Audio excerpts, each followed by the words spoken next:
Beulah அங்க பாருங்களேன். அந்த இன்ஸ்பெக்டர் உங்க விஷயமா தான் வர்றாங்கன்னு நினைக்கிறேன். இருக்கலாம். ஆனா ஸ்டேஷன் போயிருந்தப்ப இவங்க அங்க இல்லையே. அப்ப இந்த மாதிரி வெளியில எங்கேயாச்சும் ரவுண்ட்ஸ் போயிருப்பாங்க.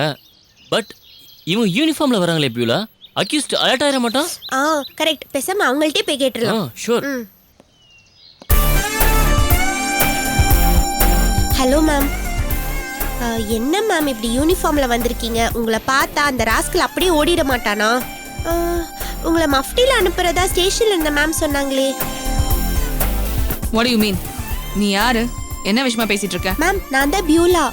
காலையில ஈவ் டீசிங் பத்தி ஸ்டேஷன்ல கம்ப்ளைண்ட் பண்ண வந்தேன். அது விஷயமா தான்.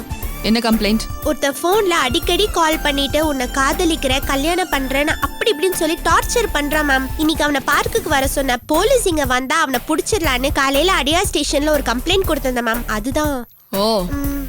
Good evening madam. Good evening madam. Adyar police ஸ்டேஷன்ல இருந்து இந்த பொண்ணோட விஷயமா நீங்க தான் வந்திருக்கீங்களா? Yes madam. இப்படி பப்ளிக்ல சல்யூட் பண்றீங்களா? அக்யூஸ்ட் அலர்ட் ஆக மாட்டா? Sorry madam. பாத்துக்கங்க. Okay madam. சாரி, நீங்க கன்ஃபியூஸ் ஆயிட்டீங்க. நான் வேற கேஸ் விஷயமா வந்தேன், உங்க கேஸ் விஷயமா வரல. என்னோட ஏரியா லிமிட் வேற. Okay sorry ma'am. நீங்க யூனிஃபார்ம்ல வந்தோனே என்னோட விஷயத்த ஹெல்ப் பண்றீங்கன்னு தப்பா நினைச்சிட்டேன். I'm extremely sorry. It's nothing to feel sorry. சரி, ரெண்டு பேரும் பாத்துக்கங்க.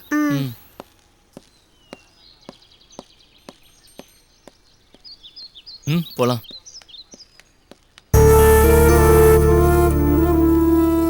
சில சமயங்கள்ல ரொம்ப ஆச்சரியமா இருக்கு. இந்த பசங்க ஏந்தா கொஞ்சம் கூட மெச்சூரிட்டி இல்லாம நடந்துக்கிறாங்கன்னு ஒண்ணுமே புரிய மாட்டேங்குது செண்பகா. இந்த ஆகாஷோட உலகத்துல அவனையும் அவன் சந்தோஷத்தையும் தவிர வேற யாருமே இல்ல. அவங்க அம்மா, அவங்க அப்பா, அவங்க தங்கச்சி, இப்படி யாருமே இல்ல. அவன் மட்டும்தான் இருக்கான்னு நினைச்சிட்டு இருக்கான் போல. நான் இருக்கனே. என்னதான் ஜெயில வச்சு அடைச்சிருக்கிற மாதிரி அவனோட உலகத்துல இழுத்து அடைச்சு வச்சிருக்கானே. சுதந்திரமா உங்க விருப்பத்துல நீங்க அந்த உலகத்துல இல்லையே. சீதைய ராவணன் தூக்கிட்டு போன மாதிரி தூக்கிட்டு போனு தானே நினைக்கிறான் அவன். என்ன ஒண்ணு, ராவணன் நேரா வந்து சீதையை தூக்கிட்டு போயிட்டான். ஆனா இவன் அவங்க அப்பா, அவங்க அம்மா, ஏன் நீங்க உங்க எல்லாரையும் எமோஷனலா பிளாக்மெயில் பண்ணி அவன் நினைச்சதை சாதிக்கணும்னு நினைக்கிறான். அவனை பொறுத்த வரைக்கும் நீங்க அவனுக்கு பிடிச்ச ஒரு toy. He is toying with you. தன்னை தவிர வேற யாருமே இல்லாத ஒரு உலகம் எப்படி ஒரு உலகமாக முடியும்? அது ஒரு மனநோயாளியோட உலகம் இல்லையா? எனக்கு இப்படிலாம் யோசிக்க தெரியல. ஆனா நீங்க சொல்லும் போதுதான் ஆமால அப்படின்னு தோணுது. எங்க நான் மட்டும் என்ன பிறக்கும் போதே நெத்தி போட்டுல ஆள்காட்டி வரல வச்சுட்டு சிந்தனையாளனாவா பிறந்தேன்? எல்லாம் யோசிக்க யோசிக்க தானா வர்றதுதான். அப்படி இல்லைங்க, இது வெறும் பழக்கத்துல வரும்னு எனக்கு தோணல. ஆகாஷ் மாதிரி ஒரு ஆளுக்கு சுட்டு போட்டாலும் இந்த மாதிரி யோசிக்க வராது. தெரியலம்மா, ஆனா அவனை யோசிக்க வச்சாதான் நீங்க தப்பிக்க முடியும்.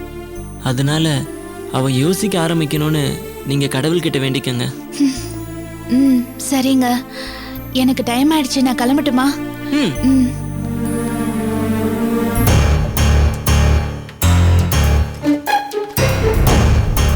பிரேம், பியூலாவும் சாரு மேம் பையன் சூர்யாவும் அங்க உட்காந்து பேசிட்டு இருக்காங்க. உன்னையும் செண்பகா மாதிரி நான் ஒன்னும் அவன் கூட பைக்ல ஒன்னும் சுத்தல.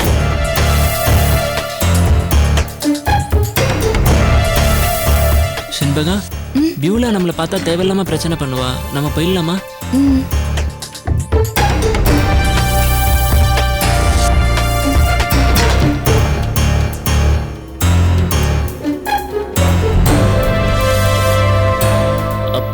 பியூலா, உங்க ஃப்ரெண்டு போறாங்க பார்க்கல?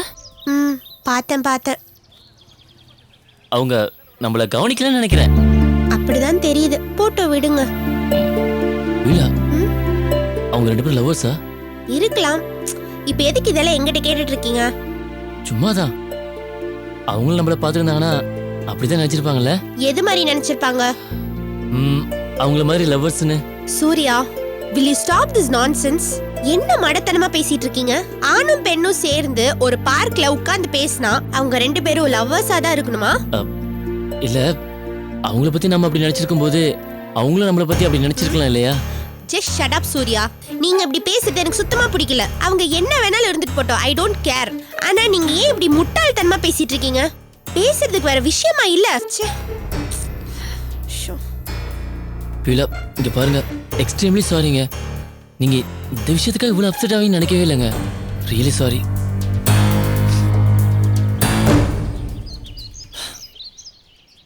பியூலா இன்னும் அவனை காணோம். வேணா அவனை ஃபோன் பண்ணி பாருங்களேன்.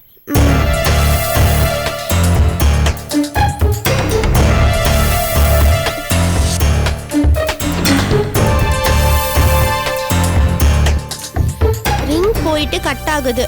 அவன் எடுக்க மாட்டேங்கிறான். அநேகமா அவங்க வந்துட்டு இருக்கான்னு நினைக்கிறேன். வரட்டும், வெயிட் பண்ணலாம்.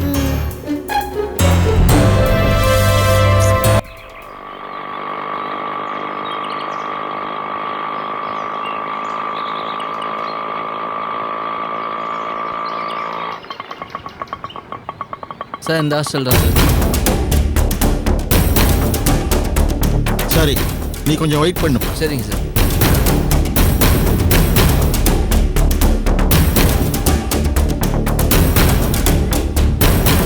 வணக்கம்மா, நான் பெரியவரோட வக்கீல் ராஜசேகரன். தெரியும், அதான் நெல்லூர்லயே உங்களை பார்த்திருக்கேனே. உட்காருங்க. ஆ, சொல்லுங்க, என்ன விஷயம்? பழமும் ஸ்வீட்டும் வாங்கிட்டு வந்திருக்கேன். இந்தாங்க, எடுத்து உள்ள வச்சுடுங்க. இதெல்லாம் எதுக்கு வாங்கிட்டு வந்தீங்க? நீங்க என்ன சம்மந்திக்காரங்க வீட்டுக்கா வரீங்க? இதெல்லாம் எனக்கே வாங்கிட்டு வரணும்? சும்மா ஒரு மரியாதைக்கு தாம்மா. இது பாருங்க, நான் சம்பந்தம் இல்லாதவங்க கிட்ட எதுவுமே வாங்குறது இல்ல. தயவு செஞ்சு இதெல்லாம் எடுத்துருங்க. சரிங்கம்மா.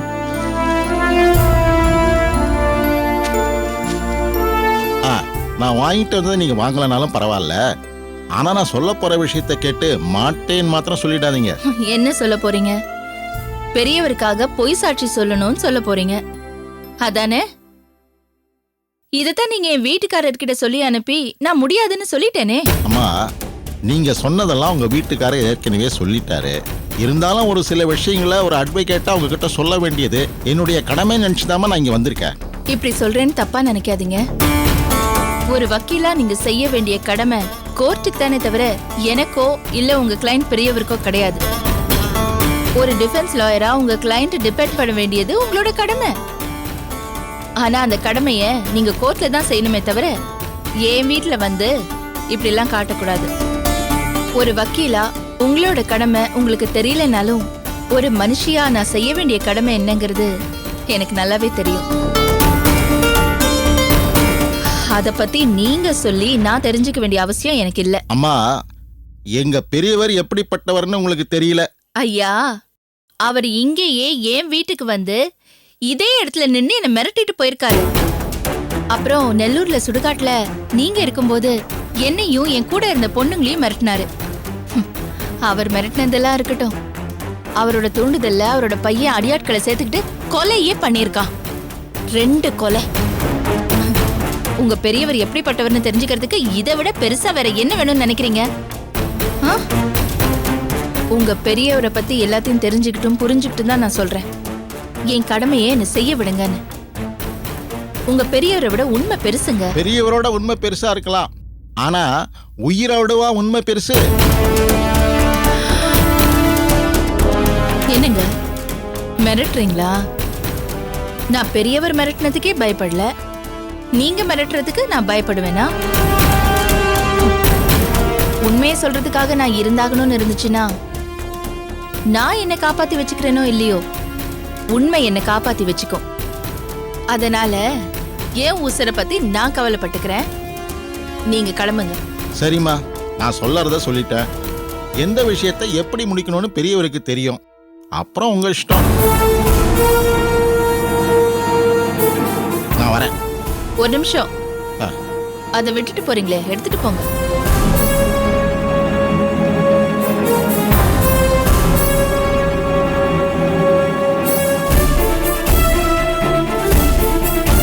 மேடம், நான் இங்க இருந்து போயிடுறேன் மேடம். வா. போய் எங்க போய் என்ன கதியாவ? இல்ல மேடம், என்ன கதியாவது நான் ஆயிட்டு போறேன். இங்க இருந்தேன்னா உங்க கதி இன்னும் ரொம்ப மோசமாயிடும். அவங்கள ஒருத்தன் கூட நல்லவன் கிடையாது மேடம். விளையாடுற மாதிரி கூச்சமே இல்லாம கொலை செய்யறவனுங்க. பயப்பட சொல்றியா? நீங்க பயப்படலனாலும் எனக்கு ரொம்ப பயமா இருக்கு மேடம். எனக்கு ஆதரவு கொடுத்ததுக்காக வெங்கடேசனை செத்து போனாரு. ரத்திர அண்ணா அடிபட்டு கிடக்குறாரு. அந்த நிலைமை உங்களுக்கு வந்துருமோன்னு எனக்கு ரொம்ப பயமா இருக்கு மேடம். இத பாரு ஆர்த்தி, பயம் சத்தியத்துக்கு மட்டும்தான் இருக்கணும். ஒரு அநியாயமான காரியத்துக்கு பொய் சொல்றோங்கிற பயம் நெஞ்சில இருந்தா யாரும் எந்த தப்புமே செய்ய மாட்டாங்கம்மா. நமக்கு ஆபத்து வந்துரும் நினைச்சா எல்லாரும் தப்பு மட்டும்தான் பண்ணுவாங்க.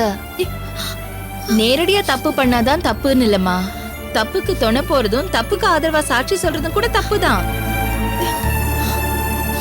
படிக்காத ரத்தனத்துக்கும் வெங்கடேசனுக்கும் இருந்த தெளிவு படிச்ச எனக்கு இருக்காது நான் நினைச்சேன். இல்ல மேடம், எங்க அப்பா. இது பாரார்த்தி, உங்க அப்பா நான் எதை செய்யணும்னு எதிர்பார்க்கறாரோ அதே தான் நீயும் என்ன செய்ய சொல்ற. அது என்னால செய்ய முடியாது ஆர்த்தி. நான் வெட்டுப்படாம தப்பிக்கிறதுக்காக உன்னையும் உண்மையையும் குடி தோண்டி புதைக்க என்னால முடியாது. நம்ம கண்டிப்பா கோர்ட்ல சாட்சி சொல்லணும்.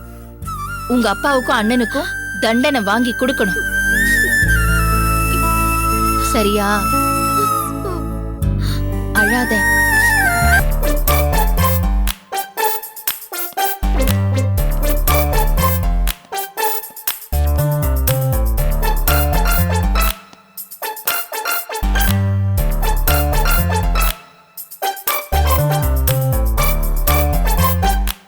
இவ்வளவு நேரத்துக்கு அப்புறமும் அவன் வருவான்னு நினைக்கிறீங்களா?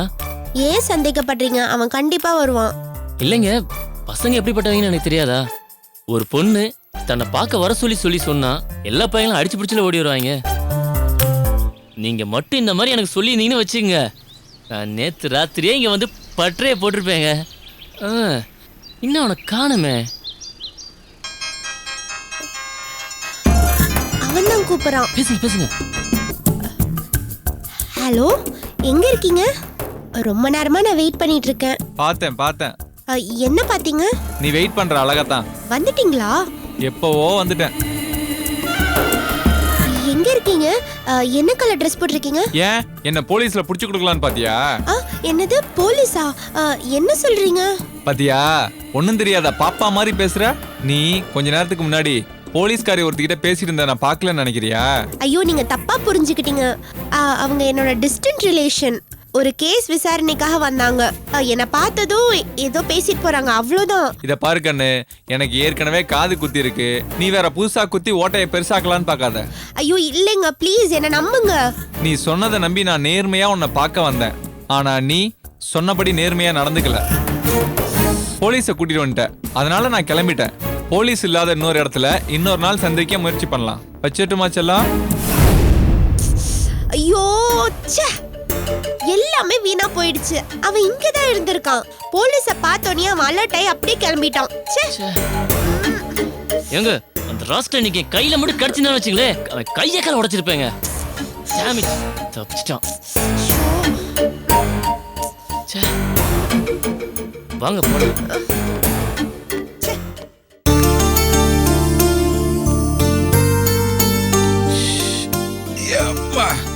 ஏடே ருக்கு, ஆகாஷ் எங்கடி?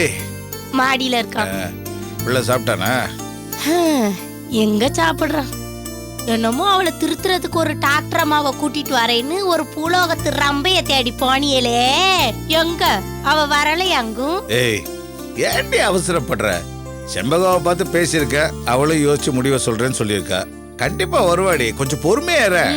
அந்த ஹாஸ்டல்காரி கூப்பிட்டா மட்டும் அங்க போறேன் இங்க போறேன்னு அவ பாட்டுக்கு போறாள்ல, நாம கூப்பிட்டா மட்டும் ரூம் போட்டு யோசிக்கிறாளாங்கும். வாடினா வந்துட வேண்டியதானே? கையில காசு இல்லாம இருக்கும் போதே இந்த ஆட்டம் ஆடுறாள்வளே, கொஞ்சம் சொத்து சொகத்தோட இருந்தா என்ன ஆட்டம் போடுவாள்வ. வாமா செம்பகா. எப்படி இருக்கீங்க அத்தை? நீ 2 நாளைக்கு முன்னாடி பாக்கும்போது எந்த மூஞ்ச வச்சுக்கிட்டு இருந்தனோ அதே மூஞ்சோட தான் இருக்கேன். இன்னும் செத்து தொலையல. ஏண்டி எப்படி இருக்கீங்கன்னு அவ கேட்டா நல்லா இருக்கேன்னு ஒரே வார்த்தையில சொல்லிட்டு போக வேண்டியதானே? எதுக்கடி இந்த இழுக்கிற நீ? ஆகாஷ் பவித்ராலாம் எங்க மாமா? பவித்ரா காலேஜுக்கு போயிட்டா. ஆகாஷ் இங்க தானே எங்கனே வச்சிருந்தேன். ஏய்யா ஆகாஷ், ஆகாஷ் எங்க இங்க தாங்க வச்சிருந்தேன். ஏய் அம்மாடி, ஆகாஷ் மொட்டை மாடியில தான் இருக்கான், நீ போய் பாருமா. சரி மாமா. டேய், உனக்கு ஒரு அறை விட்டனா முகரக்கட்டையில பேந்து போயிட்டு. எத்தனை தடவை உங்ககிட்ட சொல்லியிருக்கேன், நிலைமை புரியாம பேசாதன்னு சொல்லிட்டு. பிச்சை எடுக்கிற நிலைமையில இருக்க நீ. இப்படி அதிகாரத்துல பிச்சை கட்ட கிடைக்காது. பொறுமையாரு. அவ பாவம் ஏதோ நம்ம சொன்னதுக்காக அவ இங்க வந்து நம்ம புள்ளகிட்ட பேசி அவனை சரி பண்றதுக்காக வந்திருக்கா. இப்ப நீ பேசுற பேச்ச கேட்டு அப்படியே திரும்பி போயிடுவா போல இருக்க அவ திரும்பி போற வரைக்கும் நீ வாய் திறக்க கூடாதா? விட்டு வெங்காயத்தை.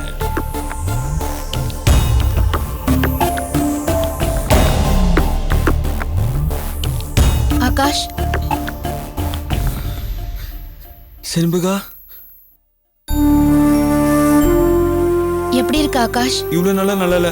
இப்போ நான் பார்த்தப்போ ஏதோ இன்ஸ்டன்ட் எனர்ஜி ஏறுற மாதிரி ரொம்ப தெம்பா இருக்கு செண்பகா. சாரி செண்பகா, என்னால உனக்கு ரொம்ப கஷ்டம் இல்ல? பரவாயில்ல ஆகாஷ், யார் வாழ்க்கையில தான் கஷ்டம் இல்ல. இப்படி எல்லாம் நடக்கும்னு நான் நினைக்கவே இல்ல. சரி, நீ எப்படி இருக்க செண்பகா? உன்னோட புது ஹாஸ்டல்லாம் எப்படி இருக்கு? நானும் நல்லா இருக்கேன், புது ஹாஸ்டலும் நல்லா தான் இருக்கு. ஹாஸ்டலே வேண்டாம், நீ இங்கே இருந்துக்கலாம் செண்பகா. எங்க அம்மா தான் போட்டு சொதப்பிருச்சு. அது நல்லா இருக்காது ஆகாஷ். பக்கத்துல விரோதத்தோட இருக்கிறத விட விலகி இருந்து சொந்தத்தை காப்பாத்திக்கிறது தான் நல்லது. ஆபீஸ்ல இருந்து வரியா? ஆமா. வேலையில எப்படி போயிட்டு இருக்கு? எப்பவும் போலதான். உனக்கு காலேஜ் எப்படி போயிட்டு இருக்கு? காலேஜுக்கு போக ஆரம்பிச்சிட்டல? இல்ல. ஏன்? என்னால போக முடியல செண்பகா. எங்க பார்த்தாலும் எனக்கு ஓ முகம் தான் தெரியுது. நீ இல்லைன்னு ஆனதுக்கு அப்புறம் என்னால எதுலயுமே கான்சென்ட்ரேட் பண்ண முடியல. நீ என் கூடவே இருக்கேன்னு சொல்லு. நீ என்னெல்லாம் சொல்றியோ அதெல்லாம் செய்றேன். இப்படி ஒருத்தர் பக்கத்துல இருந்ததா வாழ முடியும்னு நீ நம்புறியா ஆகாஷ்? யாரு இல்லைனாலும் யாரும் வாழ முடியணும். நம்மளோட வாழ்வு நம்மளை பொறுத்துதான் இருக்கணுமே தவிர அடுத்தவங்களை பொறுத்து இருக்க கூடாது ஆகாஷ். அதெல்லாம் எனக்கு தெரியாது செண்பகா. நீ இல்லனா எனக்கு வாழ்க்கையே இல்லை, அது மட்டும் தான் எனக்கு தெரியும். நீ என்னை கல்யாணம் பண்ணிக்கிற, என் கூடவே இருக்கேன்னு சொல்லு, எனக்கு சாவே கிடையாது. நீ ஒரு வேகத்துல பேசுற ஆகாஷ். வேகத்துல எடுக்கிற எந்த முடிவுமே சரியா வராது. நிதானமா யோசிச்சு எடுக்கிற முடிவு தான் சரியா வரும். நீ முதல்ல நிதானமா யோசி. யார கல்யாணம் பண்ணிக்கிட்டாலும் வர சாவு வரதான் செய்யும், அதை தடுக்க முடியாது. ஆனா சாவுங்கிறதும் வாழ்வுங்கிறதும் கல்யாணம் ஒன்ன மட்டும் பொறுத்துதான் இருக்க கூடாது இல்லையா? நான் உன்னை கல்யாணம் பண்ணிக்கிறேன்னு வச்சுக்கோ. கல்யாணம் பண்ணிக்கிட்டு அதுக்கப்புறம் நான் செத்து போயிட்டேன்னா நீ என்ன பண்ணுவ? நானும் செத்து போயிருவேன்.